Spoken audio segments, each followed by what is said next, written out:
The heat shimmered off the blacktop like a living thing, bending the afternoon light until the road looked half-dreamed.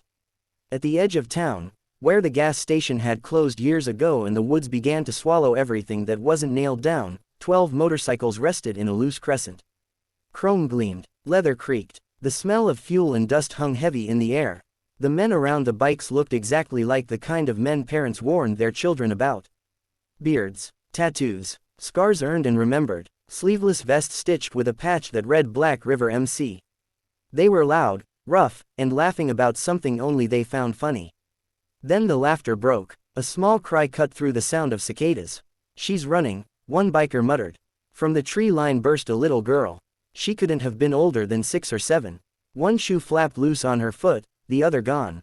Her dress was stained with dirt and something darker.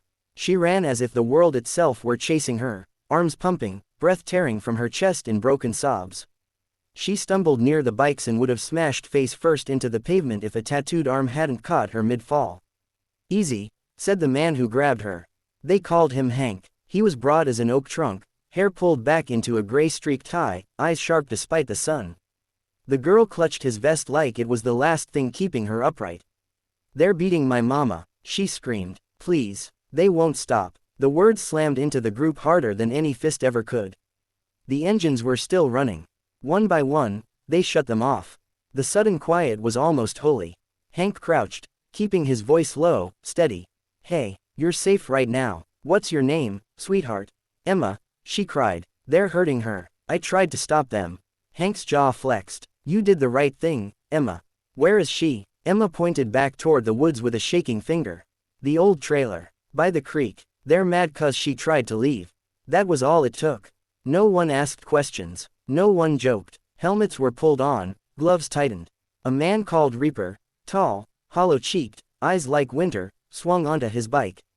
"How many?" he asked. "2, Emma whispered. "They smell like beer." Hank nodded once. He turned to another biker, a giant everyone called Big Joe. "Stay with her." Big Joe knelt, somehow making himself smaller, and offered Emma a bottle of water like it was the most natural thing in the world. "You like motorcycles?" he asked gently. Emma nodded, tears still spilling. "Then you're with friends," he said. The engines roared back to life, not wild, not showy. Purposeful. They rode. Dash dash dash. The trailer looked like it had been forgotten on purpose. Rust ate through the sides. The door hung crooked. Broken glass glittered near the steps.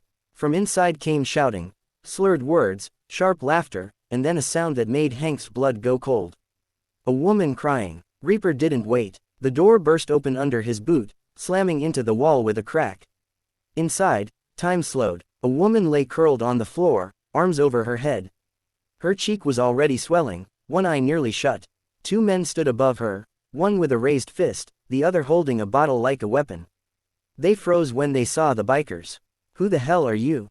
One slurred. "Get outta here. This ain't your." Hank stepped inside. The trailer felt smaller with him in it. "This stops," Hank said quietly. The man laughed, nerves cracking through the sound. "You think you scare me?" Reaper closed the door behind them. No one raised their voice. No one needed to. When the bikers stepped back out into the daylight, the men inside were alive. They were breathing, but they wouldn't be hurting anyone again. Not today, not tomorrow, and not without remembering this moment. Hank knelt beside the woman as another biker called for help. "It's over," he said softly. "Your daughter's safe." The woman's breath hitched. "Emma, she ran for help," Hank said. "Smart kid, brave kid." The woman broke then, not loudly, but completely. Years of fear poured out in silent sobs that shook her whole body. Dash dash dash. The ambulance took longer than it should have. It always did out here. Emma sat on Big Joe's knee near the bikes, wrapped in a spare jacket that swallowed her whole. She watched the woods like she expected something to come rushing out at any moment. Hank crouched in front of her. "You did real good today," he said. Emma looked up at him with red, swollen eyes. "Are you bad men?" Hank smiled. Not the hard grin he wore on the road, but something softer. "Older." "No, kid," he said. "We just look like it."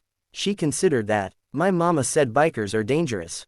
Hank nodded. "Sometimes. Depends on what side you're on." The ambulance finally arrived, lights flashing silently. Paramedics moved quickly, gently. When they brought Emma's mother out, bruised but standing, Emma tore free and ran to her. Mama. The woman dropped to her knees despite the pain, holding her daughter like she might disappear again. She looked up at the bikers, eyes shining. Thank you, she whispered. I didn't know where else she could go.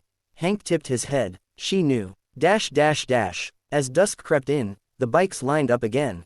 Reaper lit a cigarette. Cops might come asking. Hank shrugged. We'll answer. Worth it? Someone asked. Hank watched Emma climb into the ambulance, turning back once to wave shyly. Every damn time, Hank said. The engine started. Not loud this time, not angry. Just steady. As they rolled onto the road, the woods seemed quieter. Like something ugly had been chased out. And far behind them, a little girl learned that sometimes the scariest looking people are the ones who show up when no one else will.